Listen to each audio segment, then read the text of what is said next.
Comment vous sentez-vous vis-à-vis de votre travail ? Est-ce une source d'épanouissement et d'enthousiasme ou plutôt une cause de stress et de démotivation ? Alors si vous vous reconnaissez plutôt dans la deuxième catégorie, si chaque semaine par exemple vous attendez avec impatience le week-end ou les prochaines vacances, alors je vous recommande vraiment chaudement le Parcours Chance. Vous le savez, un partenaire fidèle de Métamorphose. Parce que la vie est trop courte pour être gaspillée dans un travail qui ne vous convient plus. Chance, c'est bien plus qu'une simple plateforme, c'est une communauté d'entraide professionnelle déterminée à vous aider à retrouver votre place dans le monde du travail. La méthode de la communauté Chance est unique et éprouvée. En seulement 3 mois, vous pourrez redéfinir vos objectifs professionnels et retrouver ce qui vous passionne vraiment avec l'accompagnement d'un coach professionnel dédié. Si ce message trouve écho en vous, je vous invite à passer à l'action dès maintenant. Rendez-vous sur le site chance.co pour bénéficier d'un entretien gratuit avec un conseiller et changer ce qui ne va plus dans votre vie professionnelle.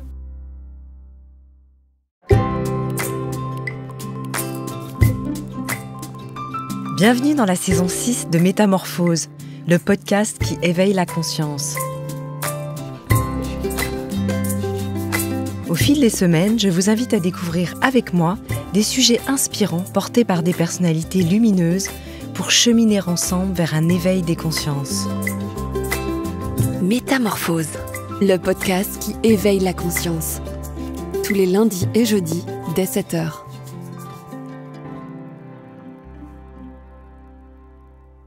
On dit d'elle qu'elle fait le sel de la vie. Je veux parler de la surprise, bien sûr. Liée à notre intelligence émotionnelle, elle est dotée d'incroyables pouvoirs et son effet sur notre cerveau est désormais bien documenté. Mais cette émotion qui nous saisit quand on ne s'y attend pas n'a pas la cote de nos jours. Au travail, dans notre vie amoureuse, au quotidien, nous avons tendance à vouloir tout prévoir, tout organiser. Une envie de contrôle qui laisse peu de place à la surprise. Que perdrait-on si elle venait à disparaître ? Je vous propose dans cet épisode d'ausculter la surprise sous tous ses angles pour comprendre tout ce qu'elle peut nous apporter et pourquoi elle nous est en réalité indispensable pour éviter l'ennui et ramener de la joie dans nos vies. Bonne ou mauvaise, la surprise a toute sa place dans notre quotidien. C'est ce dont est convaincu mon invité, chercheur en sociologie, spécialiste de l'intelligence émotionnelle et professeur à l'EM Lyon. Il vient de publier un livre incroyable sur le sujet, Le pouvoir de la surprise, même mauvaise, aux éditions Albin Michel. Vous l'aurez peut-être reconnu, je suis ravie d'accueillir dans Métamorphose Christophe Haag, bonjour. Bonjour Anne. Alors, je t'ai préparé une petite surprise en introduction. Voilà, très bien. Je me suis dit, tiens, pour bien démarrer cet épisode sur la surprise, est-ce que tu sais comment on dit en finnois surprise ? Non, là, c'est un peu une mauvaise surprise. Alors dis-moi, alors c'est surtout comment on le prononce en plus. Comment on prononce, parce que c'est dans ton livre. Oui, mais ouais. Alors j'ai essayé de le prononcer, pour nous c'est imprononçable. Hein. Ouais. Et en danois non Pareil, il y a trop de consonnes. Alors peut-être en hawaïen, ce serait plus facile. Ka. Ouais, c'est beau ce mot. Comment Magnifique. tu dis ka ? Justement, je me suis demandé comment on le prononçait. Ka. Et je suis d'ailleurs allé voir des linguistes hawaïens qui m'ont donné la signification de ce mot.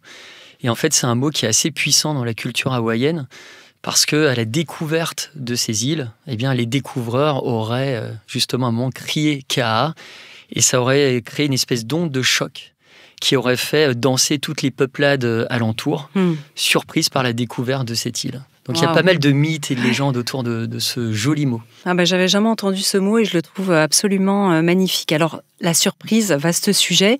Tu es un expert, je le disais en introduction, en intelligence émotionnelle. Comment tu en es arrivé à t'intéresser finalement à ce sujet de la surprise ? Pourquoi cette émotion ? Alors il y a plusieurs choses qui me sont arrivées. Il y en a une que je raconte au début de ce bouquin où il y a un personnage un peu particulier qui m'attend devant mon bureau, que je connais ni d'Adam ni d'Ève, et qui me dit, tiens, on devrait se parler. Et je lui dis, j'ai pas le temps, là je viens juste chercher 2-3 choses dans mon bureau, je dois filer, je suis super pressé. Donc, bref, il m'a tenu la jambe pendant 1 heure, j'ai pas vu le temps passer. Je crois qu'il savait tout de moi et moi, rien de lui. Et il me dit, rendez-vous dans quelques temps. Je dis, ok, très bien. Je connaissais juste son prénom, Laurent. Quelques jours plus tard, un autre jour. Et t'avais pas de mauvais, de red flag, comme on dit, t'avais non, pas parce qu'en fait, mauvais pressentiment. Non, alors même si D'un point de vue physique, il ressemble à Rogozine, qui est un espèce d'ultra-nationaliste russe. Donc moi, je dis souvent, c'est son sosie maléfique, son doppelganger. Ouais. Non, lui, il avait une espèce de bonhomie très sympathique, très à l'écoute. Et effectivement, généralement, je sens les personnes toxiques. Et c'était pas son cas. C'était juste une personne étrange. Et moi, j'aime bien un peu l'ouverture. Je suis assez curieux. T'es je suis joueur plutôt un partant. peu. Ouais. Je suis joueur. Donc je me dis, bon, allez, ok, il s'invite dans mon quotidien, on verra ce que ça donne. Quelques jours plus tard, il revient. Et là, il me dit, écoute, je sais que tu as cours. Je ne sais pas comment il savait que j'avais cours. Il dit, rendez-vous sur le parking à la fin de la journée. Je dis, je sais pas ce qu'il me veut. Ouais. Je sors à 17h, 17h30. J'ai fini mon cours, je suis un peu rincé. Je devais rejoindre des amis au centre de Lyon. Et là, je vois une grande berline avec des vitres teintées. Ce fameux Laurent debout dedans, juste à côté, et qui me dit, on y va ? Ça fait film, là. Ah, ça fait film. Et je lui dis, allez, banco, j'y vais. J'ouvre la porte, il y a un type qui est à l'arrière. Il me dit, bonjour, moi c'est Thierry. Je dis, bonjour, moi c'est Christophe. Ouais. Et je lui dis, qu'est-ce qu'on fait là ? Et il me dit, j'en sais foutre rien. Et là, on fait 1h30 de voiture. Et bon, la suite, je la raconte dans le bouquin, mais on arrive à un endroit, et il se trouve qu'il y a plein de gens costumés. Quand je dis costumé, c'est costume cravate, hein. C'est pas une du soirée carnaval. déguisée. Hein. Ouais, donc plutôt. Et là, je reconnais 2-3 grands patrons plutôt connus, plein de jeunes loups en termes de management. Et Laurent dit, tiens, on va là. On arrive dans une salle avec plein de chaises disposées. Il prend 2 feuilles qui plient en chevalet. Il note mon nom. Il note le nom de Thierry. Et là, il dit, donc il prend le micro. Les gens viennent dans la salle. Et il dit, écoutez, je suis ravi de vous présenter aujourd'hui Christophe Hack qui va vous faire une intervention, une conférence sur l'intelligence émotionnelle. Et là, je le regarde, je dis, punaise quand même. Ah oui, Tu m'as bien eu. Et donc, 1h30 plus tard, après la conf, donc Thierry, lui, témoignait de sa place. Il était dirigeant à cette époque, de l'importance des émotions dans le métier de dirigeant, etc. Et là, je finis cette conférence. Il vient me voir, on est au cocktail. Et là, il me dit, t'as deviné le métier que je fais ? Et là, je réfléchis à peu près 3 millièmes de seconde. Et j'ai dit, oui, je crois que j'ai compris. Et je lui dis, le bureau des légendes ? Il me fait, c'est ça. Ouais. Bref, donc, il m'avait vachement surpris. Et ce qui est intéressant, c'est qu'en me ramenant tard chez moi le soir, j'ai eu une espèce d'envie, mais irrépressible, de revoir le film The Game de Fincher, avec Michael Douglas dedans, qui finalement parle d'un type qui déteste la surprise, qui aime la routine, qui aime tout anticiper, tout mettre sous algorithme. Il aime les chiffres, c'est ça qui drive sa vie, mais il a une vie totalement triste. Sous contrôle, en fait. Sous contrôle, sa femme l'a quitté, une vie sociale très pauvre. Bref, il est malheureux comme un chien avec un électroencéphalogramme émotionnel totalement plat. Et là, je regarde ce film, et alors je ne vais pas spoiler les gens qui nous écoutent et nous regardent, mais bon, à la fin, il va de surprise en surprise. L'inattendu revient dans sa vie, et à la fin, il renaît de ses cendres. Et là, je me dis, il faut absolument que tu écrives un livre sur la surprise. Parce que ça m'a, en plus, par deuxième effet rebond, renvoyé à ce dialogue entre Diaghilev, le fameux impresario de ballet russe, et Jean Cocteau, qui n'était pas encore le Jean Cocteau super connu. Mais Jean Cocteau, il voulait faire du réseau à l'époque. Il allait voir plein de célébrités, dont Diaghilev. Il leur collait un petit peu au basque. Oui. Et eux voulaient un peu s'en débarrasser. Et place de la Concorde, Diaghilev dit à Cocteau un moment, pour qu'il regagne ses pénates, il lui dit « Jean, étonne-moi ». Et Cocteau écrira plus tard, de cette minute, je décidais de mourir et de revivre. Et là, je me suis dit, mais en fait, étonne-moi, c'est surprends-moi. La surprise, ça permet la catharsis. Ça permet la renaissance. Notre cerveau, il a besoin de découvrir de nouvelles expériences et tout souffle s'essouffle. Et à travers... C'est beau d'ailleurs cette phrase, étonne-moi. Oui, c'est vraiment... Et en même temps, il dit, étonne-moi, et on devine, comme ça, en sous-marin verbal, étonne-toi aussi. Oui, parce qu'il y a aussi, j'aimerais m'étonner moi-même. Il y a quelque chose de cet ordre-là. Tout à fait. Et je me dis, en fait, la pièce qu'on doit mettre dans cette machine pour que justement on retrouve un second souffle, c'est la surprise. La surprise, elle permet de retrouver un élan vital, de la motivation. Elle est d'ailleurs bonne pour la santé. Il y a tout un tas d'études faites par des chercheurs du MIT, à Berkeley, etc., qui montrent que c'est très très bon pour la santé, que ça permet de mieux apprendre, de cultiver sa soif de découverte. C'est très bon aussi pour repenser en fait l'existant. Parce que quelquefois, on fonctionne comme ça en circuit fermé. On reproduit les mêmes erreurs, ce fameux pattern qu'il faut un moment briser.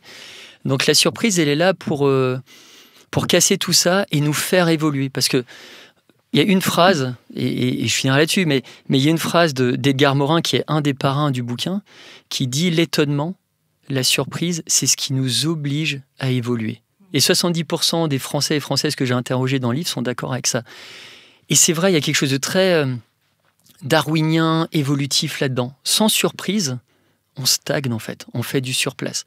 La surprise, c'est ce côté, on sait, les émotions, ça vient de ex movere, mettre en mouvement. La surprise, elle met en mouvement rapidement, elle nous permet d'avancer vers finalement qui on est. Comment est-ce que tu pourrais la définir en termes d'émotion ? Déjà, peut-être certains justement sont surpris d'apprendre que c'est une émotion, la surprise.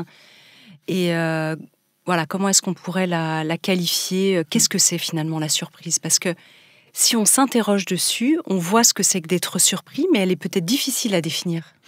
Alors c'est une émotion de base, comme l'est la colère, la tristesse, la joie, la peur. Mais effectivement, elle est un peu spéciale. Parce que la surprise, elle peut être bonne ou mauvaise. Elle peut être agréable ou désagréable, plaisante ou déplaisante. C'est pour ça qu'elle m'a aussi intéressée. Moi, les choses un peu atypiques, elle est un peu ambiguë aussi. Qui sont un peu à côté. Voilà, c'est ça qui m'intéresse vraiment.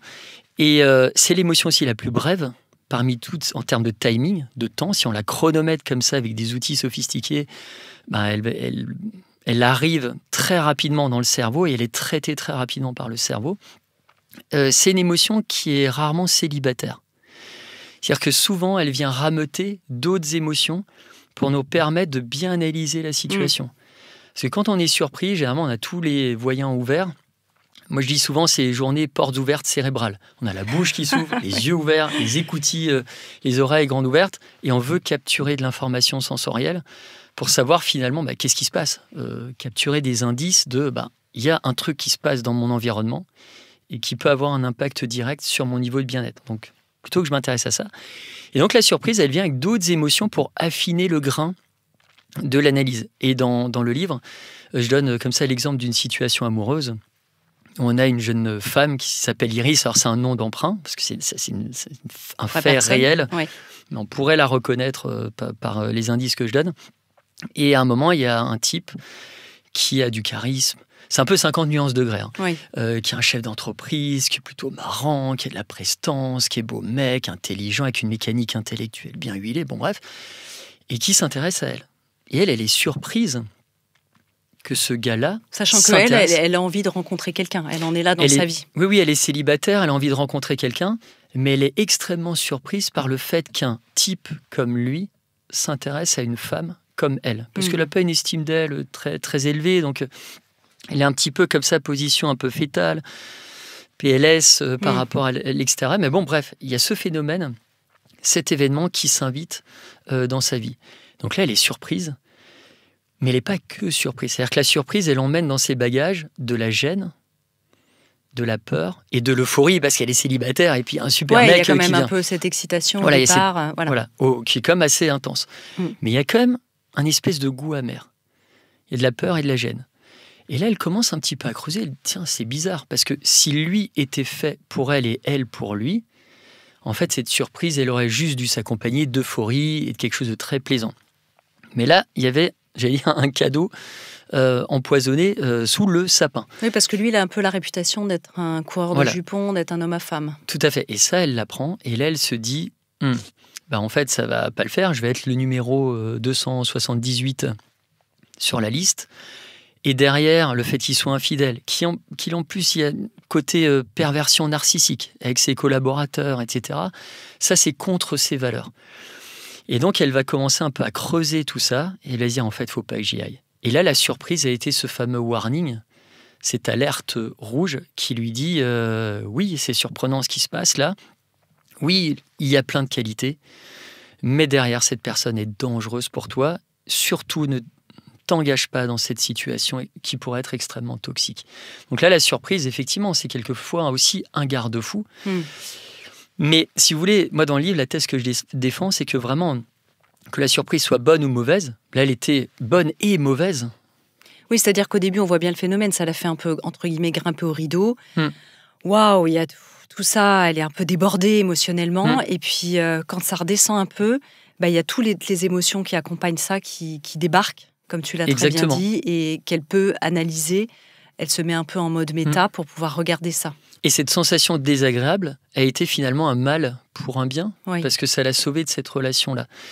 Et ce qu'on sait aujourd'hui, c'est que bonne ou mauvaise surprise, c'est plutôt bon pour l'individu.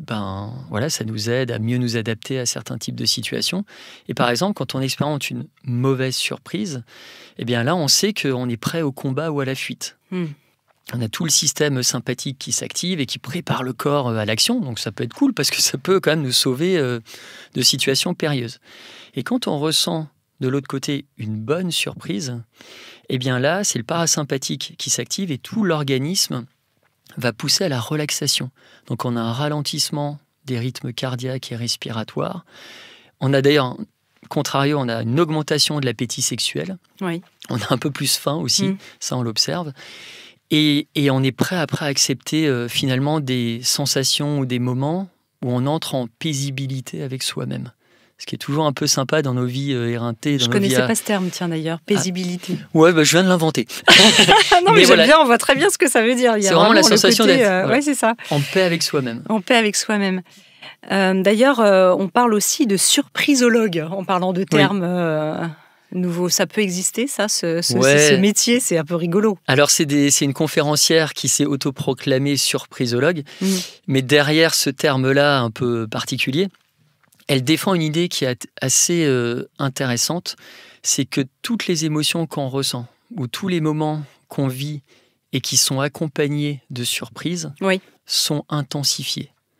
C'est-à-dire que ce qu'on vivait sans surprise en 2D, d'un point de vue psychique, expérientiel, etc., sous l'égide de la surprise, on le vit en 3D. Tout est plus puissant, tout est intensifié. Et là, l'électroencéphalogramme émotionnel, il s'agite dans tous les sens, ça donne du relief à la vie.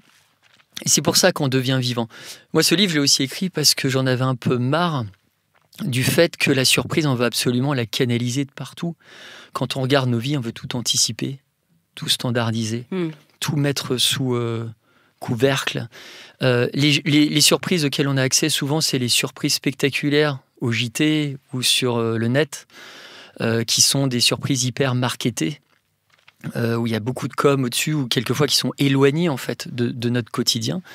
Et parce que la surprise, quelque part, ça fait peur, et c'est là où c'est paradoxal, parce que ça fait peur, parce que ça vient casser un petit peu notre routine.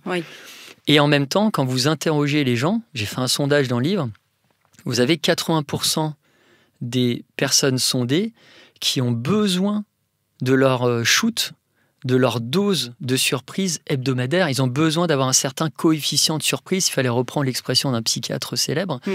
Ils ont besoin de ça. Et 90% d'entre eux pensent que c'est une émotion supra-utile pour l'humanité. Donc on a cette espèce de paradoxe. Et on sait aujourd'hui que quand on ressent, mais vraiment avec une occurrence forte, des surprises, et notamment moi ce que j'appelle des surprises au cube, des surprises plus. C'est notamment le cas de l'émerveillement. L'émerveillement, c'est quand on est fortement impressionné par un événement. Donc c'est une surprise au cube. Eh bien, on voit par exemple que notre organisme, il réagit à ça. Alors comment est-ce que physiquement ça se manifeste ? Notre organisme, il produit moins d'interleukine 6. Donc, en fait, ce sont des molécules qui sont produites par les lymphocytes. À la base, c'est très bien. Ça permet de combattre certaines agressions de l'organisme. Mais quand on en produit trop et trop souvent, eh bien, ça peut augmenter le risque d'inflammation aiguë, chronique, même les risques de cancer, etc.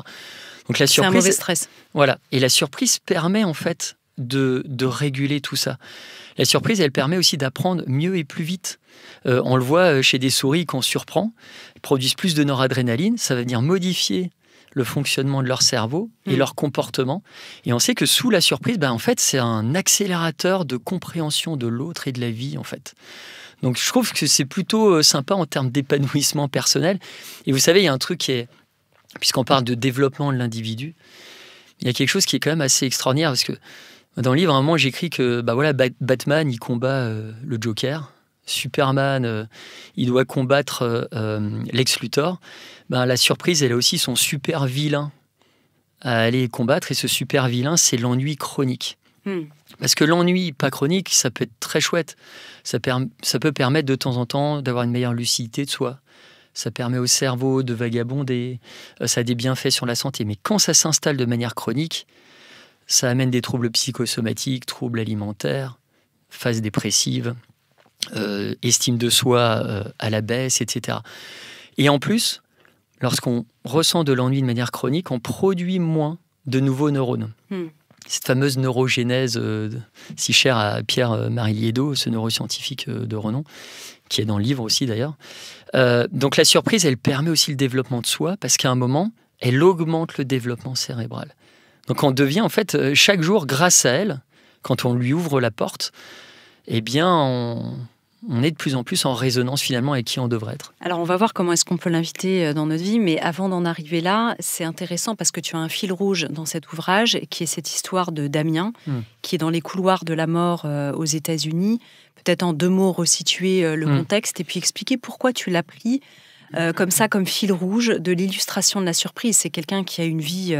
on peut dire extraordinaire, encore même aujourd'hui d'ailleurs, parce qu'il est devenu le porte-étendard de ce qui lui est arrivé, de sa résilience. Si on peut employer ce mot, tu me diras si c'est le juste mot dans le cas de son parcours, mais pourquoi tu l'as choisi lui ? Tu sais, dès que j'entends son nom, mais je te promets, j'ai des frissons, parce que moi je sors quand même de quasi 1 an et demi d'entretien avec ce personnage qui est parce que hors norme. Toi, tu as une connexion très particulière avec lui, d'ailleurs. Oui, c'est quelqu'un qui voulait plus parler de cette expérience. Moi, j'avais écrit... c'est comme quand tu envoies une bouteille à la mer sur son site, ou je ne sais même plus où, à son agent que j'avais identifié. Et c'est pas lui qui me répond dans un premier temps, c'est une amie américaine qui vit à Paris et qui me contacte au nom des Eccles, donc de Damien Eccles et Laurie Eccles, sa femme. Et elle me dit, écoute... Damien, il y a un truc qui l'interpelle dans ce que tu lui as écrit, qui le touche. Il voit que c'est pas, j'allais dire, une posture un peu journalistique vautour d'un fait divers macabre. Il a senti quelque chose de positif, parce que moi j'aime bien, je suis quelqu'un de positif, d'optimiste, etc. Et donc, bref, ça s'est passé comme ça. Et quelques jours après, j'avais un vocal de Damien. Il fait « Ok, on y va. » On se rend compte. Alors, quelle est son histoire ? Parce que là, tu fais du teasing, parce qu'on parle d'un Damien, mais tout le monde ne sait pas qui est ce... Alors, Damien Eccles en est en 1993.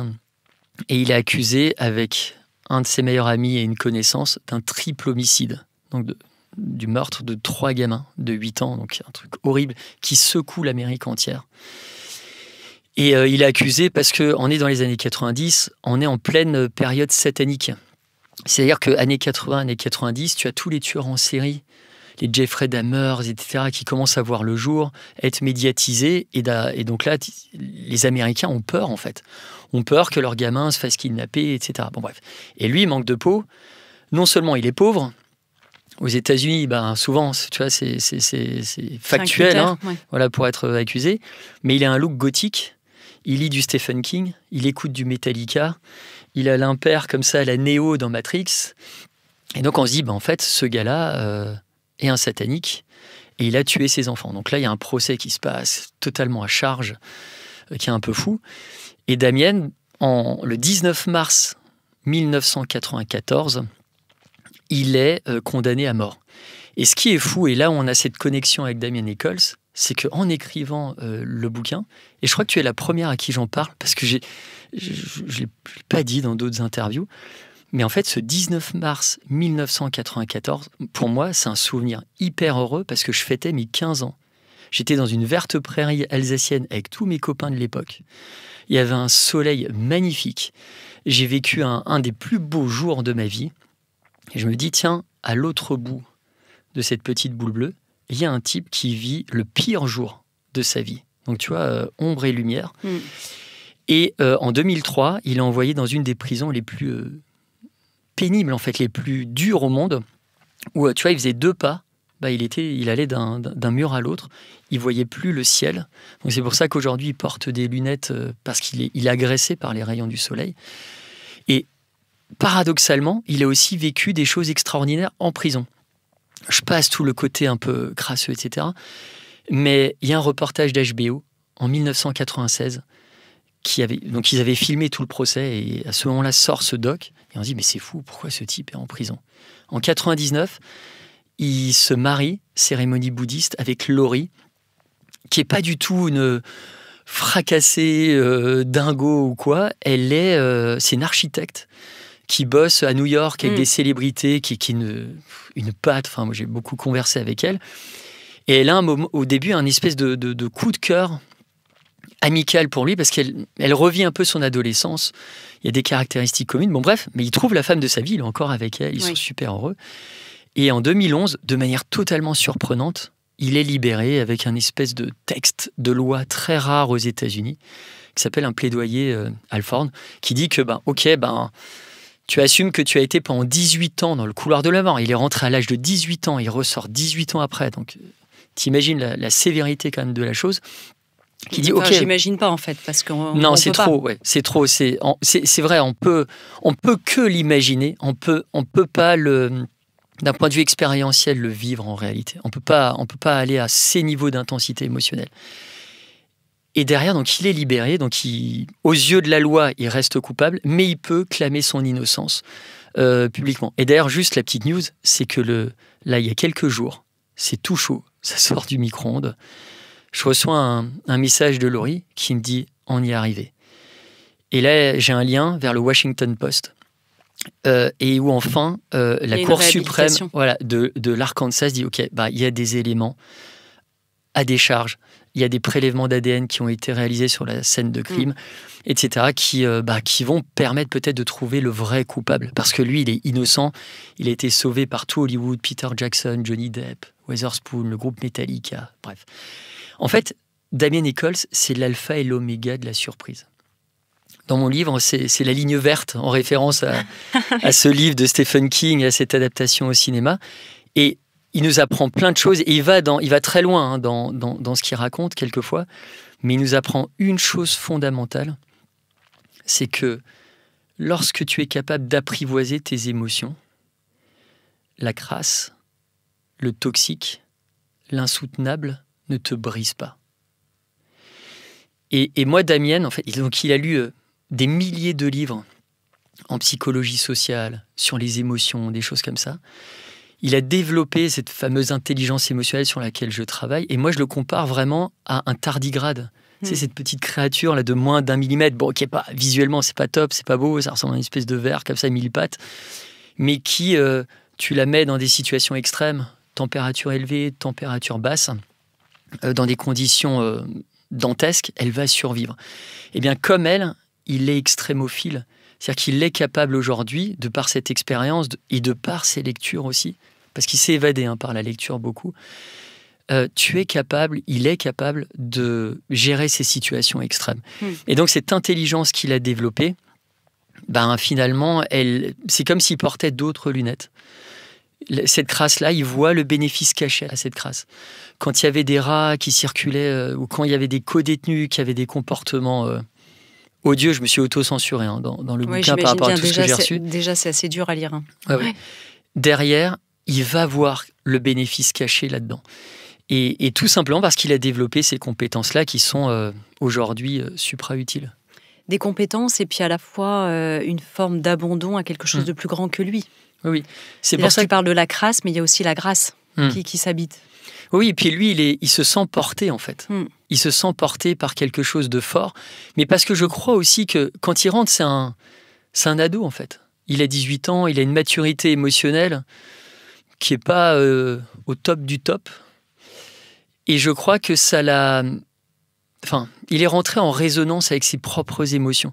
Et je crois qu'en prison, et c'est pas je crois, parce qu'il me le dit aussi, mais il est rentré en résonance avec ses vrais besoins, avec ce qu'il a envie. Et aujourd'hui, il vit une vie qui est vraiment la sienne. C'est-à-dire qu'il y a... Enfin, ce gars-là, même quand il te parle, dans sa voix, c'est une voix comme ça, rock, Tu vois, comme ces bandes-annonces de films américains, mais posées. Il te vend rien, en fait, Damien Nichols. Mais il a cette voix qui tout de suite t'emporte. Tu es aimanté vers finalement ce qu'il représente d'un point de vue émotionnel. Et ce gars-là, il est aligné. Mais aligné comme rarement j'ai vu des gens alignés. Alors, quand il se balade dans les rues de New York, il est paumé, il n'a plus le sens de l'orientation, 18 ans de couloir de la mort, ça t'abîme en fait, cette partie du cerveau. Mais d'un point de vue émotionnel, ce gars-là est aligné. Et je suis heureux pour lui que son combat, en fait, aujourd'hui, quasi 15 ans après, porte ses fruits aussi. J'ai reçu il n'y a pas longtemps dans cette émission Wim Hof, qui est appelé aussi l'homme de glace, Iceman, et qui explique des choses quand même assez similaires par rapport à ce pouvoir en fait de la surprise qui peut être dans le cas de Damien ou de Wim Hof, quand on va dans l'eau glacée, qui est une forme de choc. C'est-à-dire comment ce choc finalement, alors qui est paroxystique dans le cas évidemment des couloirs de la mort, et puis Wim Hof détient 26 records du monde dans pas mal de domaines, donc tout le monde ne peut pas faire ce qu'il fait, même s'il lui dit qu'il peut former des gens à faire des choses extraordinaires, il y en a beaucoup autour de lui qui l'ont fait, mais qui est comment est-ce qu'on peut aussi apprivoiser la surprise pour nous permettre d'aller au-delà et ouvrir d'autres portes par rapport à qui nous sommes. Alors, dans le cas de Damien, c'est subi, alors que dans le cas de Wim Hof, c'est choisi. Ça fait une grosse différence quand même dans la posture de vie. Mais dans les deux cas, ça vient réveiller quelque chose de...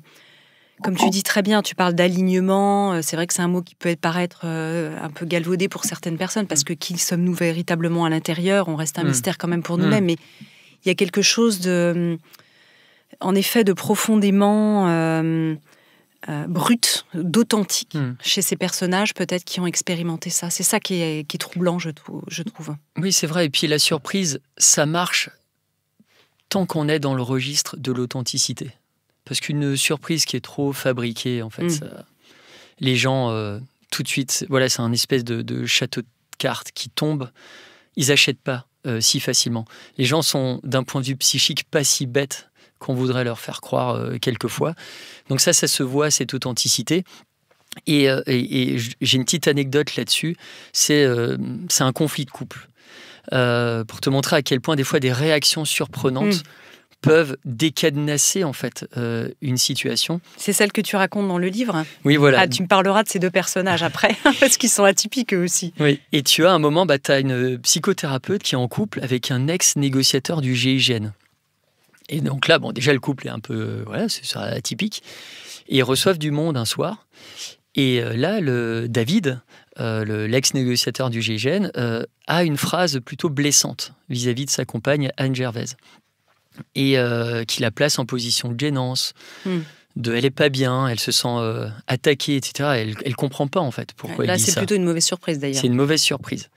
Donc là, elle ronge un peu son frein. C'est bon, allez, je vais attendre que tout le monde parte. Et là, je vais me le faire dans la cuisine et on va avoir une vraie discussion à bâton rompu. Donc les gens, les invités quittent l'hémicycle. Elle le rejoint dans la cuisine. Et là, elle s'apprête à l'invectiver, vociférer un peu fort. Elle dit, mais qu'est-ce qui t'a pris? C'est hyper blessant. Pourquoi t'as dit ça? Et lui, plutôt, et il le fait très sincèrement, il n'y a pas de cynisme, il n'y a pas d'ironie là-dedans. Plutôt que de rentrer dans un espèce de plaidoyer pro-domo, de vouloir absolument se défendre, défendre son point de vue, s'excuser, etc. Il lui dit, écoute, je t'arrête, t'as raison, j'étais con. Qu'est-ce qu'il me dit? Donc elle réitère un petit peu son propos, il dit, non, tu as raison, j'étais totalement con, je m'excuse. Et là, ce qui est assez fou, c'est que elle, qui était gonflée à bloc, qui avait de la colère, de l'agressivité, qui voulait en découdre, à un moment, c'est quoi un conflit? C'est quand on fonce à toute puissance, à toute vitesse, dans un mur. Sauf que quand il dit ça, il n'y a plus de mur. Donc elle trébuche, et sa colère, en fait, elle trébuche, et tout d'un coup se calme. Tout redevient à l'équilibre. Donc je crois que quelque part, on a aussi en nous des pointes de sincérité qui, effectivement, quand elles jaillissent comme ça, ce sont des fulgurances émotionnelles, mais authentiquement, souvent, solutionnent des problèmes qui nous semblent complexes. Donc il y a ce côté exploiter des fulgurances émotionnelles qui vont surprendre l'autre, qui peuvent même nous surprendre, parce que lui-même était surpris Ouais, il ne s'attendait pas à dire ça. de lui dire ça. Parce que c'est plutôt quelqu'un qui est habitué à un beau verbiage, à des structurations de phrases, à amener l'individu à tel ou tel endroit psychique. Là, c'est venu comme ça spontanément. Donc ça, c'est quelque chose qui est quand même important. Et c'est pour ça que la surprise, faut lui ouvrir la porte, parce que quand 2 bouches en haut, 4 yeux écarquillés se font face, donc quand 2 personnes sont surprises mutuellement, eh bien, je crois que là, ça renvoie à quelque chose de primaire. Ça renvoie à de la nudité psychique. Les individus, finalement, communiquent d'égal à égal et en rentrent comme ça en fréquence d'intimité. C'est vrai au travail avec un collaborateur, c'est vrai avec son enfant, c'est vrai avec son partenaire. D'ailleurs, dans le livre, j'ai fait appel à des grands spécialistes du couple. Il y a un professeur en psychiatrie à Harvard. Il y a John Gottman qui est assez connu là-dessus.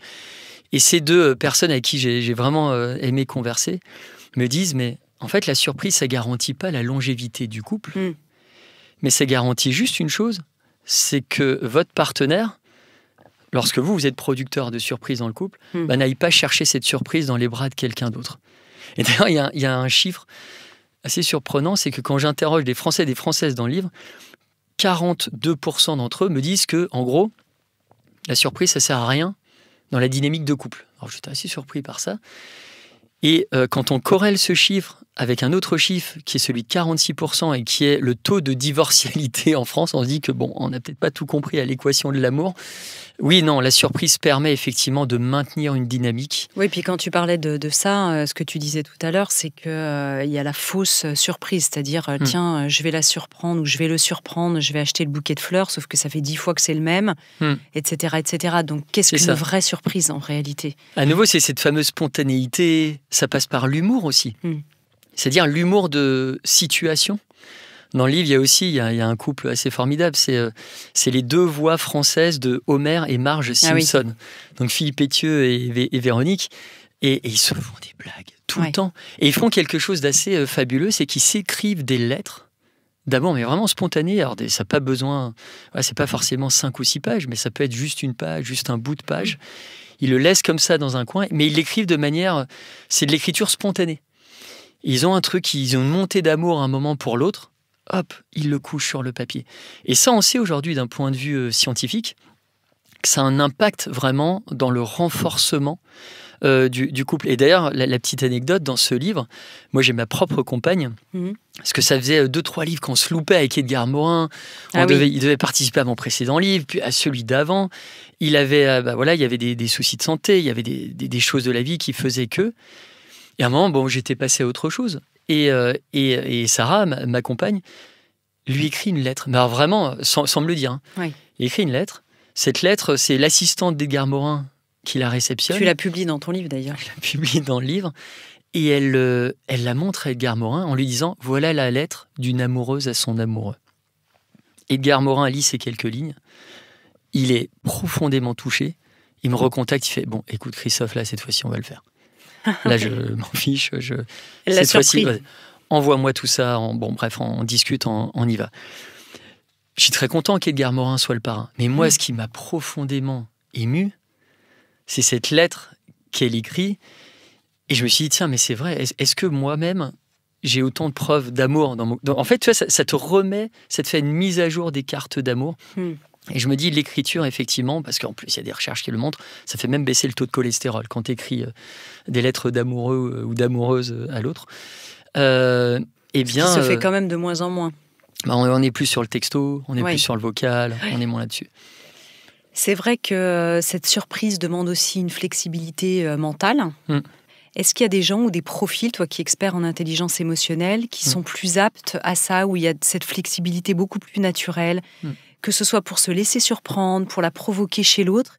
Et quel lien tu vois avec l'intelligence émotionnelle? Parce que j'aimerais bien quand même qu'on en parle. Je t'ai sous la main, on va parler d'intelligence émotionnelle, que tu nous expliques aussi ce que c'est.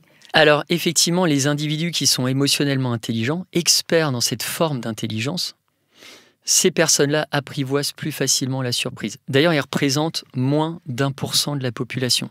Ah oui. Ça, c'est une étude qu'on a menée avec le soutien de Sciences et Avenir.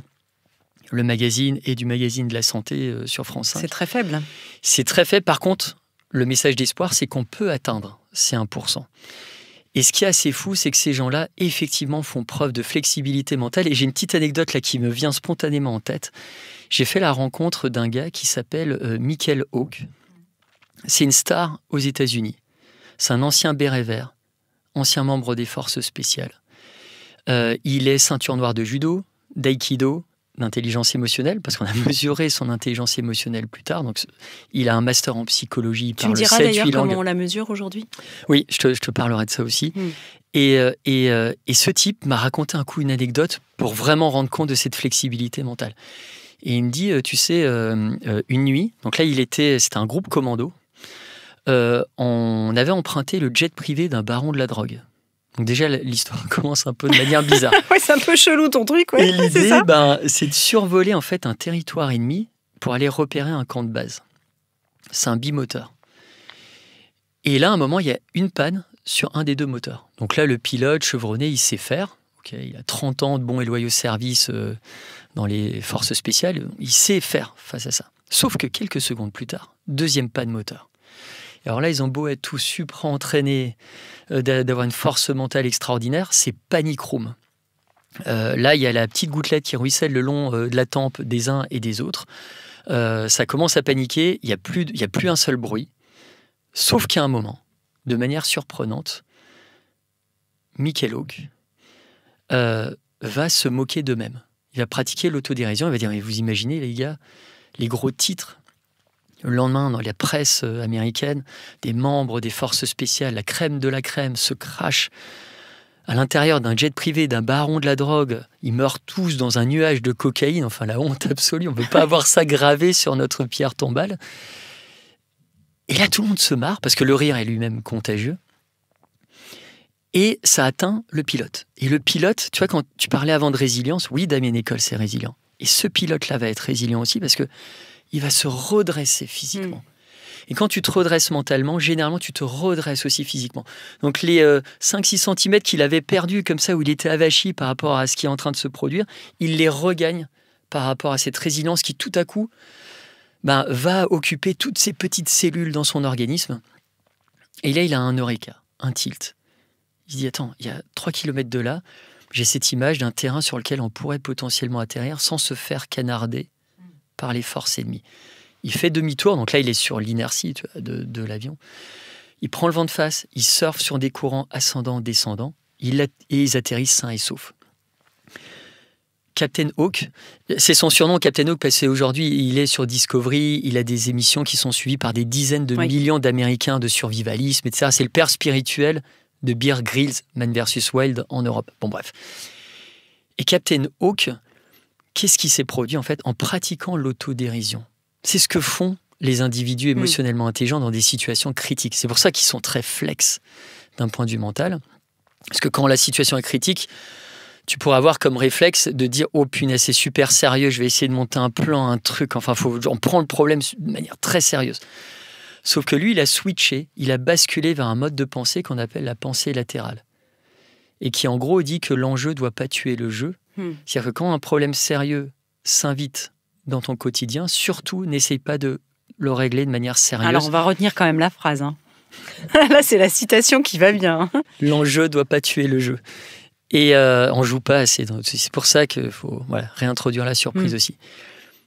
Et lui, en fait, ce problème sérieux, il le traite de manière récréative. Et en faisant ça, il y a des zones de son cerveau qui vont s'activer, qui vont non seulement rediriger son attention vers la résolution du problème, mais en plus, ça va produire, cette activation-là, plus d'idées nouvelles et adaptatives. Donc, il va augmenter la probabilité, finalement, de mieux s'adapter.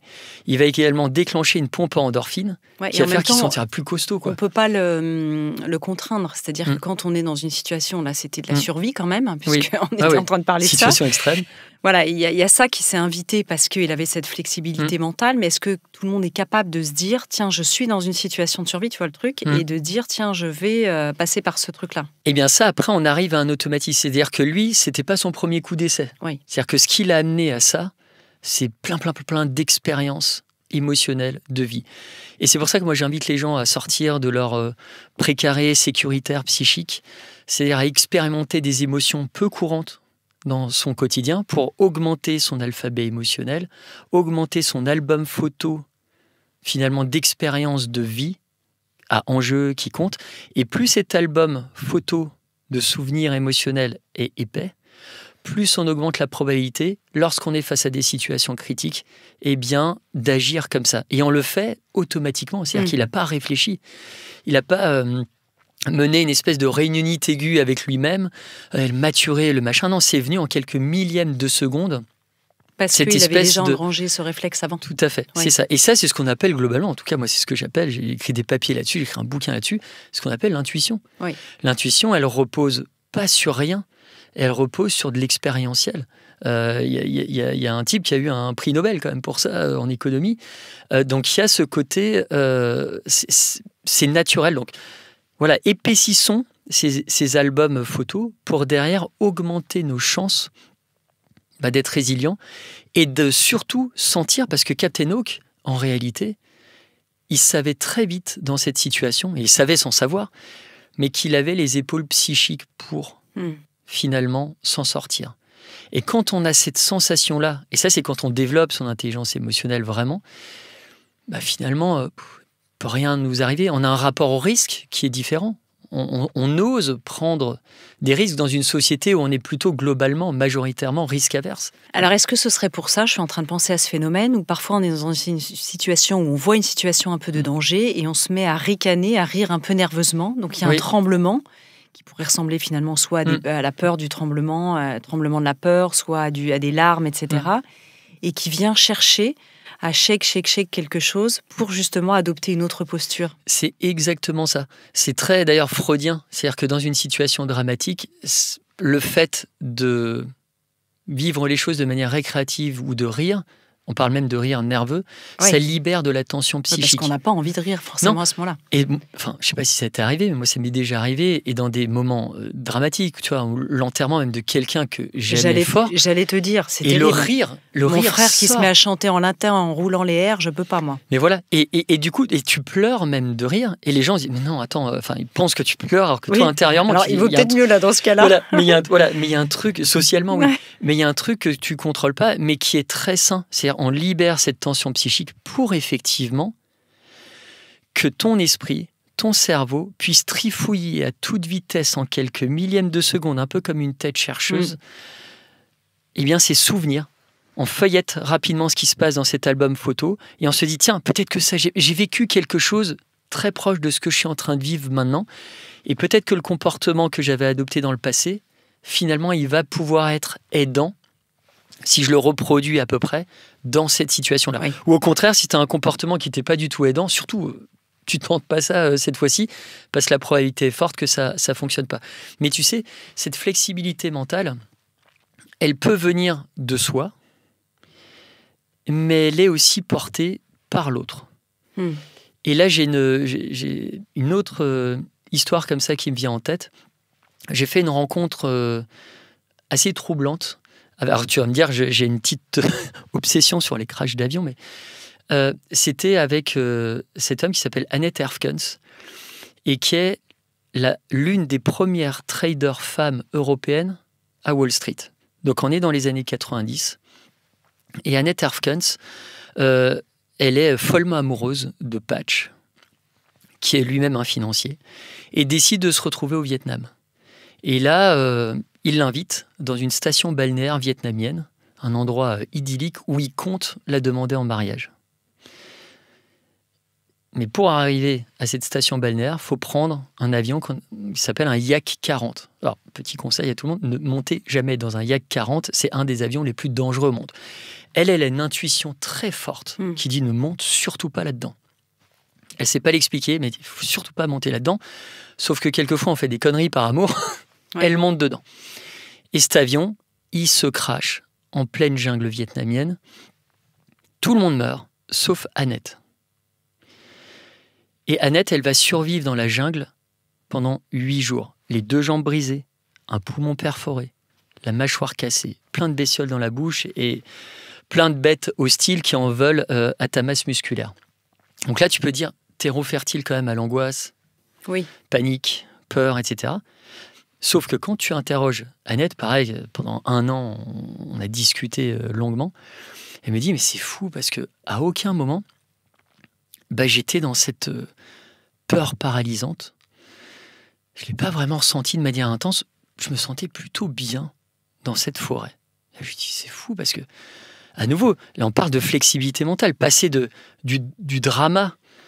Ça pourrait être de la dissociation aussi. Voilà, mais elle la est quand même... survie de l'esprit, parce que son homme est mort. Voilà, il y a ça, mais si tu veux, très rapidement, elle switch, elle bascule de quelque chose d'horrible à quelque chose où, limite, elle te dit d'ailleurs, à un moment, elle a ces mots-là, elle dit, c'était très proche, à un moment, de ce qu'elle peut ressentir quand elle a un orgasme, en fait. De l'extase, en fait. Voilà, elle était à ce niveau-là d'intensité. Et là, je lui dis, mais qu'est-ce qui s'est passé?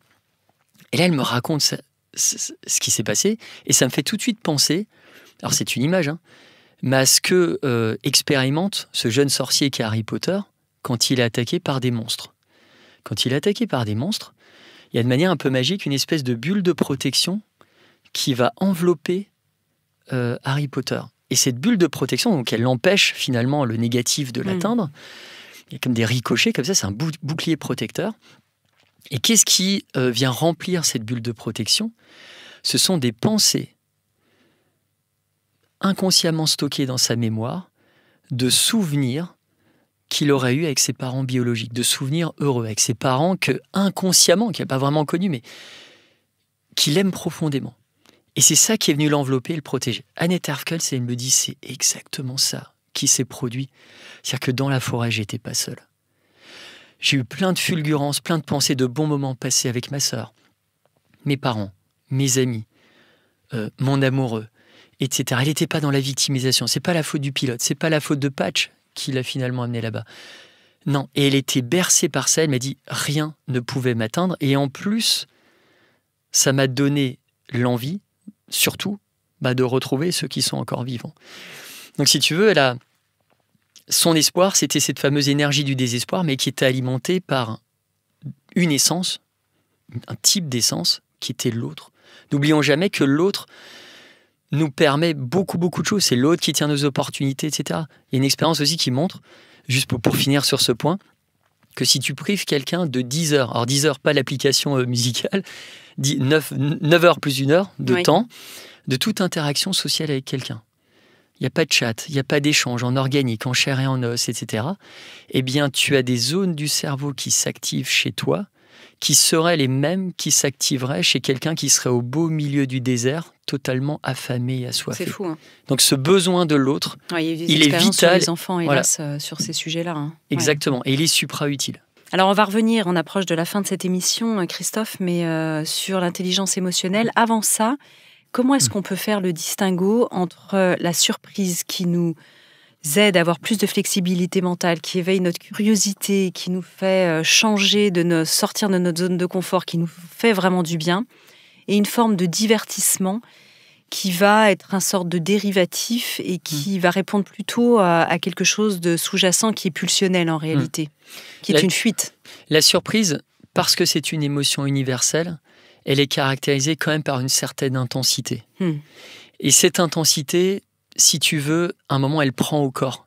Elle a des manifestations physiologiques, physiques qui ne trompent pas. Et c'est pour ça, quand on est émotionnellement intelligent, on est capable, en fait, de repérer ces signaux physiologiques. Et je réponds enfin à ta question sur comment est-ce qu'on mesure l'intelligence émotionnelle. Oui. On la mesure à travers des tests. On est plutôt fiers avec nos équipes d'avoir produit récemment des tests psychométriques qui avec permettent... ta consoeur, hein. Voilà, le docteur Lisa Bellinghausen, qui est docteur en psycho. Et puis, il y a d'autres chercheurs qui sont associés à ce projet. On a créé des tests qui sont des tests dits de performance où tu peux, à un moment, tu dois répondre à des questions. Oui. Il y a une logique émotionnelle. Et là, il y a des gens qui sont plus capables que les autres de comprendre cette logique émotionnelle. Et parmi les questions qui sont posées, il y a notamment une question sur ce qu'on appelle le scan corporel. Donc, je reviens sur cette fameuse capacité à repérer chez soi des manifestations physiques, physiologiques d'une émotion, comme celle de la surprise. Eh bien là, il y a des personnes plus capables que d'autres de savoir que, par exemple, quand tu ressens de la surprise, Il y a des zones corporelles qui s'activent, d'autres qui sont sous-activées. Il y a des zones qui vont amener à une forme de chaleur humaine, tu vas ressentir de la chaleur, et d'autres zones qui vont refroidir.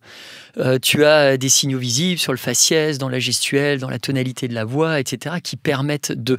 Donc ça fait partie effectivement des choses qu'on mesure. Et ces tests-là, ce qui est plutôt sympa, c'est que c'est du made in France. C'est pas des énièmes tests américains qu'on tente de valider dans la culture française, et on le voit d'un point de vue statistique, psychométrique, ça fonctionne pas. Et il n'y a que 20 à 25 minutes de passation, en fait, pour ces tests-là. Donc, pour avoir 11 scores qui nous donnent un profil émotionnel. Et nous, mais ils ne sont pas en libre accès sur Internet. On ne peut pas faire mesurer son intelligence. Alors, on peut maintenant. C'est tout récent. Ça, c'est la breaking news. C'est gratuit ou pas? Alors, ce n'est pas gratuit comme tous les tests sérieux. C'est comme quand tu vas faire un test de Wechsler, un test de quotient intellectuel chez le psy. En réalité, ces tests ont demandé tellement d'efforts, tellement d'années de recherche. Et en plus, nous, ce qu'on veut surtout pas, c'est que si ces tests étaient en libre accès, en réalité, et on sait que ça se produirait comme ça, les parents entraîneraient leurs enfants à la bonne réponse. Et quelque part, tu ne mesurerais plus une capacité mentale, tu mesurerais un apprentissage. Donc on perdrait tout ça. C'est pour ça que tous les tests sérieux, d'un point de vue psychométrique, tu ne les retrouves pas globalement. Tu ne peux pas t'entraîner avant, en fait. Non, en libre accès. Donc, ils doivent rester dans un petit cocon protégé, hermétique, pour justement préserver, si tu veux, tous leurs bienfaits. C'est comme un aliment que tu mets au frigo. Voilà. Ouais. Toi, tu repères les gens qui ont une intelligence émotionnelle plus développée que les autres? Alors, maintenant, oui. Depuis quelque temps, parce que j'ai tellement travaillé là-dessus, que mes petits neurones miroirs, moi je les appelle mes neurones paparazzi, ont tellement photographié de situations de vie, de connaissances en fait, à travers toutes les lectures, les articles, nos recherches, nos expériences en laboratoire, que si tu veux aujourd'hui, il y a des comportements, il y a des process, il y a des manières de faire chez l'autre qui sont quand même assez révélatrices de comment ou de quel est son rapport aux émotions. Tu peux nous donner un petit portrait comme ça, robot, de caractéristiques de personnes qui ont vraiment une intelligence émotionnelle un peu au-dessus de la moyenne, on va dire? Alors, ces personnes ont une caractéristique commune, c'est qu'elles sont gentilles et qu'elles savent dire non. J'associe quand même, on marche sur, on fait pas du cloche-pied cérébral, là, il y a ces deux dimensions-là. Oui. Parce qu'on remarque qu'effectivement, elles sont gentilles. C'est pas des bénis oui-oui non plus, c'est ça que tu es en train de dire. Elles sont gentilles, elles ont une bienveillance vis-à-vis d'autrui. Elles produisent régulièrement, de manière chronique, des actes de bienveillance, c'est-à-dire aider l'autre, partager par exemple ton réseau. Il y a une initiative comme ça sur LinkedIn, où des gens avec un réseau social extrêmement touffu partagent ça avec des gens qui sont en précarité, etc. Ils sont polis, tu vois, le bonjour, le au revoir, le merci, espèce en voie de disparition un peu ici et là. Elles vont aider des gens un peu plus faibles, etc. En faisant ça, elles produisent plus d'ocytocine, qui est le baromètre chimique du bien-être chez les mammifères. Elles produisent 23% de moins de cortisol, l'hormone de stress, sont moins stressées. En produisant ce type d'actes, elles atteignent ce fameux état de paisibilité parce que leur cerveau est convaincu qu'elles-mêmes sont les destinataires de leur comportement bienveillant. Et ces personnes-là savent dire non quand on veut abuser d'elles en disant « Tiens, tu voudrais pas t'occuper du dossier du rang, je sais pas quoi, au boulot, ou faire ceci, cela ?» Elles disent « Non, ok. » Sans agressivité, mais elles savent dire non, en disant « C'est pas dans mes valeurs, j'ai pas le temps. Elles ont quand même confiance, une bonne dose de confiance en elles. Exactement. En fait. C'est ça. Elles vivent plus longtemps. Oui. Sur des échelles de satisfaction de vie, elles sont au-dessus du lot. Et j'aime bien parler de cette gentillesse parce que dans mes livres, comme ça, j'ai des porte-drapeaux de ça. Tu as Frédéric Lopez, qui est dans ce registre-là. Tu as François Sarano, qui était le bras droit du commandant Cousteau. Christophe André. Voilà, mais il y a plein... Et je suis content, en fait, que ces personnes existent et qu'elles existent. Tu es quelqu'un dans ce registre-là. Moi, je suis vraiment heureux que ces personnes-là existent avec ce niveau de visibilité-là, parce que ces personnes-là sont des agents pathogènes d'émotions bénéfiques pour l'humanité. Et c'est grâce à ces personnes-là... J'ai bien dit comme ça.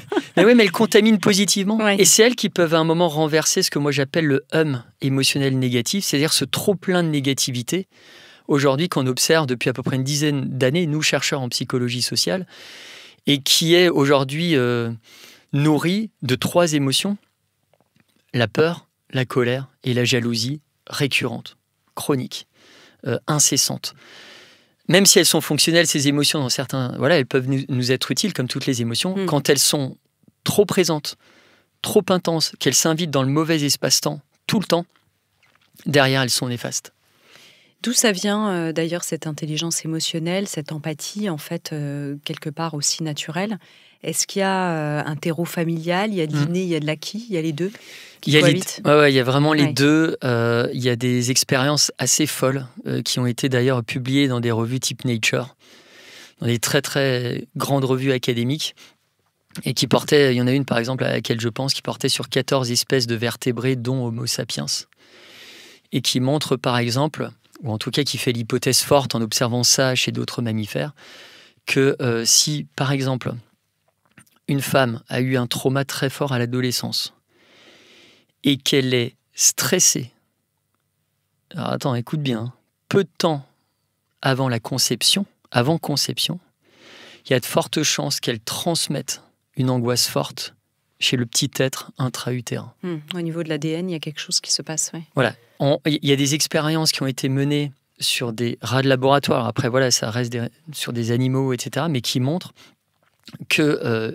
alors, je ne vais pas parler que de la maman, parce que le papa, il y a aussi des études là-dessus, mais qui montrent, par exemple, qu'une rate qui, à un moment, a été stressée, qu'on a stressée de manière chronique, eh bien, elle va transmettre ce stress à sa portée, et que ça va venir modifier l'expression de certains gènes, dont certains gènes qui sont directement impliqués dans la régulation et la production des émotions.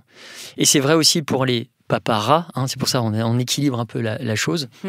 On sait aujourd'hui que des rats mâles stressés transmettent par des modifications du génome des spermatozoïdes, sans doute, leur stress à leur portée, et ça peut aller jusqu'à 2-3 générations. Mais le message d'espoir, c'est que, ok, ça c'est une donnée. Il y a l'épigénétique. Il y a l'épigénétique, exactement. Parce qu'on ne naît pas tous sur la même ligne de départ d'un point de vue émotionnel, ou en tout cas on n'a pas tous le même rapport aux émotions. En revanche, effectivement, on peut venir modifier des choses.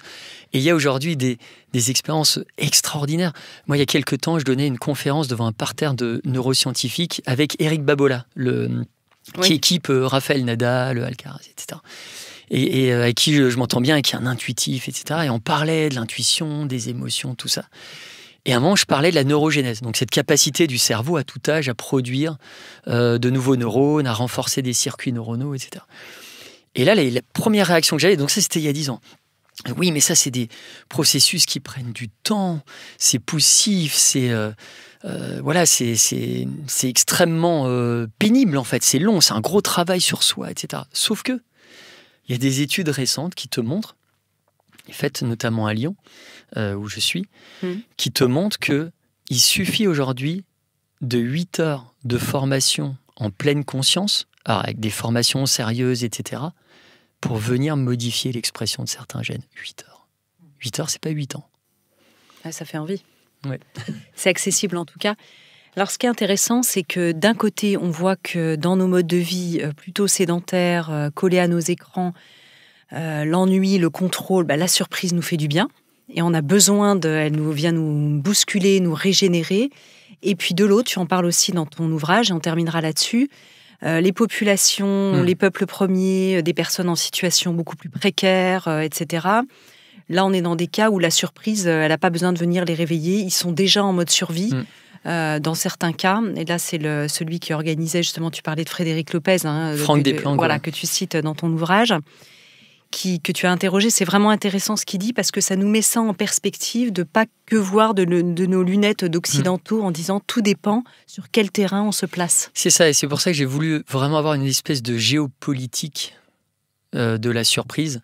Et c'est vrai que dans certains peuples qui vivent en autarcie, en autonomie, loin finalement du brouhaha occidental, la surprise, elle est appréhendée différemment. Et c'est vrai que quand ton troupeau est attaqué par un loup, que les conditions météorologiques ruinent la moitié d'un village, là on parle de mort en fait. On parle de choses qui peuvent vraiment anéantir en fait tout un peuple. Oui. Donc là, effectivement, la surprise, leur rapport à la surprise est compliqué. En revanche, dans les rapports humains, il y a beaucoup d'effets de surprise où, parce qu'il n'y a pas les choses timées, parce qu'il n'y a pas d'agenda Outlook, parce qu'il n'y a pas de montre, les gens se rendent compte de manière surprenante. Et puis, chez certains peuples premiers, il y a des rites initiatiques de surprise pour justement faire en sorte de conduire le jeune initié, la jeune initiée, à faire partie de cette tribu, de ce collectif, et de se reconnaître aussi dans son peuple. Et c'est une forme de surprise qui parfois est très dure. Oui. Et à nouveau, quand on est surpris par ça, parce qu'effectivement, il y a des rites, il y a des choses qui secouent, en fait, qui vont marquer un avant et un après, passage au stade adulte, etc. Donc, c'est des choses qui choquent. Mais quand on est surpris par ça, quelque part, ce que je disais précédemment, tout est ouvert chez nous. Donc, c'est là où, à un moment, on s'imbibe un peu, comme une éponge s'imbiberait d'eau, etc. Et on s'imbibe de plein de choses nouvelles qui vont nous faire grandir aussi rapidement. Donc ça, c'est aussi, il y a de la formation accélérée, en fait, des individus par ces rites qui surprennent, qu'on le veuille ou non, un enfant qui va rapidement passer au stade adulte, avec des rites guerriers, avec des choses comme ça. Toby Nathan, l'ethnopsychiatre que j'ai reçu dans cette émission, partageait l'autre jour que effectivement des rites où des enfants étaient dans des trous, piqués par des fourmis rouges ou de je sais pas quel type de fourmis extrêmement violentes. Et il lui disait à ce petit enfant, quand tu auras des visions, tu pourras sortir. Et donc ça pouvait durer quelques jours. C'est vrai qu'on est très loin aujourd'hui de ça. Alors ça paraît carrément même de la maltraitance, quand on voit nous de notre point de vue occidental. Mais à nouveau, les codes sont pas du tout les mêmes. Et la culture. C'est ça. Et c'est pour ça que de vouloir... Franck en parle, donc c'est lui effectivement qui va voir à chaque fois ces différentes peuplades avant que l'émission Rendez-vous en Terre Inconnue se tienne, pour aller comprendre, etc., a une précaution extrêmement forte. C'est compliqué de transposer ce que nous on vit à eux, d'interpréter ce que eux vivent vraiment avec notre prisme occidental. Donc même dans le livre, on a voulu être très précautionneux par rapport à ça. Et ce qui se dégage, entre autres, c'est vraiment que c'est l'inattendu en fait qui est vénéré dans le rapport humain. C'est-à-dire qu'à un moment, on ne sait pas d'où vient la personne, elle vient de nulle part, elle n'a pas été attendue, et tout à coup, elle est juste à côté de vous.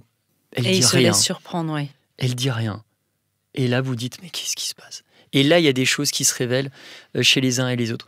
Moi, je parle, si on revient dans la société occidentale par rapport à ça, de lucidité terminale ou de lucidité vitale. J'ai une petite anecdote, il se trouve que tous les ans, qui est très brève, je fais des oraux aux candidats qui veulent intégrer, je travaille à UM Lyon, donc c'est des grandes écoles. Et bon, c'est des exercices stressants, il y a de la tension, etc. Et un jour, on est deux dans le jury. Moi, je préside le jury et puis il y a quelqu'un qui est un ancien de la maison qui m'accompagne. Et là, on reçoit quelqu'un qui est à la fac de mathématiques et qui souhaite faire une école de management. Et il vient, il est tout avachi, il regarde ses mocassins à gland, il a des grosses lunettes, il est pas sûr de lui, il est un peu tremblant et tout. Et il répond à toutes nos questions par oui ou non. Ouais, c'est nul, quoi. Et là on se dit, et donc au bout de 7 minutes, je lui dis, parce que normalement ça dure à peu près une vingtaine de minutes, je lui dis, écoutez, soit ça s'arrête là, et c'est, comme disait l'autre, c'est le zéro de la défaite, le zéro éliminatoire, et vous allez passer finalement peut-être à côté de quelque chose de chouette. Soit un moment, vous nous montrez quelque chose, vous révélez. Et là, je le vois, il est surpris par cette posture. Et là, il se redresse, il remet comme ça avec son index ses lunettes. Et il dit, bon, alors, j'ai fait 2-3 trucs dans ma vie. Alors, il se met à nous dire, oui, j'ai créé un jeu d'aventure, un jeu de rôle, qui a un succès national. J'ai créé un livre avec mon père dans une maison d'édition de renommée. Bon, on en a vendu quelques dizaines de milliers, etc. Et là, il déroule son truc et c'est parti, quoi. Il déroule le truc, il se réveille, il sourit, sa mâchoire se... Mais tu l'as surpris, là, positivement. Positivement. Mais qu'est-ce qui s'est passé ? C'est que le mérite revient à la surprise, c'est-à-dire que lui, à un moment, et c'est ce que font les individus de manière automatique qui sont émotionnellement intelligents, c'est dans ce type de situation, plutôt que de se dire « Oh là, attends, là, il y a l'évaluateur ou la personne qui est au-dessus de moi d'un point de vue hiérarchique, etc. Cette personne-là, elle va encore plus m'enfoncer. » Il ne l'a pas vu comme ça, et parce que ce n'était pas perçu, enfin, en tout cas, ce n'était pas mon intention. Mon intention, elle était aidante. Je voulais créer un petit électrochoc. Et là, il s'est dit, mais en fait, cette personne, elle voit en moi un potentiel. Donc, il a réévalué la situation. Il est reconnu, tu le reconnais, en fait. Là. Voilà, et là, il réévalue la situation. Il se dit, en fait, non, il ne veut pas m'enfoncer. Au contraire, il veut que je me développe, il veut que je m'émancipe. I see you, je te vois. Voilà, c'est ça. Et là, il se met à avoir cette lucidité. C'est un peu... Pourquoi j'utilise le terme de lucidité terminale ? C'est un terme en médecine. Les gens qui sont condamnés à mourir, souvent on voit quelques jours, quelques semaines, quelques mois avant, ils ont un regain d'énergie. On ne sait pas pourquoi ils avaient le teint blafard, d'un coup, boum, ils ont des couleurs, ils ont envie de mordre dans la pomme. On ne sait pas ce qui se passe. Eh bien, lui, c'est exactement la même chose. Il était sur le point... Alors, on le voit aussi avec des gens qui sont passés par des accidents tragiques et qui ont finalement survécu. C'est exactement ça. Et il s'est dit, OK, il s'est relevé, il a eu ce regain d'énergie. Donc, la fin était heureuse, il a fini avec une super note, il a eu un parcours extraordinaire, il occupe aujourd'hui un poste qui le rend heureux en fait dans la vie, il m'écrit tous les ans un petit courrier, mais il y a eu ce côté, ok, cet effet de surprise, je l'exploite. Le sursaut là. C'est vraiment un sursaut et la lucidité vitale. Eh ben c'est parfait, merci d'être venu nous réveiller avec toutes ces surprises là et toute cette ça donne envie en tout cas ça. Je trouve que de le réentendre, même pour des personnes qui nous entendent et qui se disent moi j'ai quand même de la surprise dans notre vie, ça invite véritablement à se réinterroger. En tout cas, moi, c'est ce que ça m'a fait en lisant ton livre, en disant oui, il y a des endroits, parce qu'on peut avoir des vies qui sont plus ennuyeuses ou plus contrôlantes sur certains aspects de notre vie, et puis d'autres où il y a un épanouissement. On n'est pas tout noir, tout blanc dans tous les domaines. Mais je trouve que ça invite vraiment à s'interroger sur cet aspect-là. Donc merci pour ça. Merci Anne. Merci pour ça Christophe Hague. Je rappelle le titre de ton livre, Le pouvoir de la surprise, même mauvaise, aux éditions Albin Michel. Merci infiniment. Merci à toi. Si vous avez aimé ce podcast, n'hésitez pas à lui donner 5 étoiles sur Apple Podcast et surtout abonnez-vous pour ne manquer aucun épisode. Découvrez mes invités en avant-première sur Instagram à l'adresse Métamorphose Podcast et abonnez-vous aussi gratuitement dès maintenant à la newsletter Métamorphose pour être au courant de nos conférences, ateliers et de nos dernières actualités. Pour ça, rendez-vous sur notre nouveau site www.métamorphosepodcast.com. Métamorphose, le podcast qui éveille la conscience. Tous les lundis et jeudis dès 7h.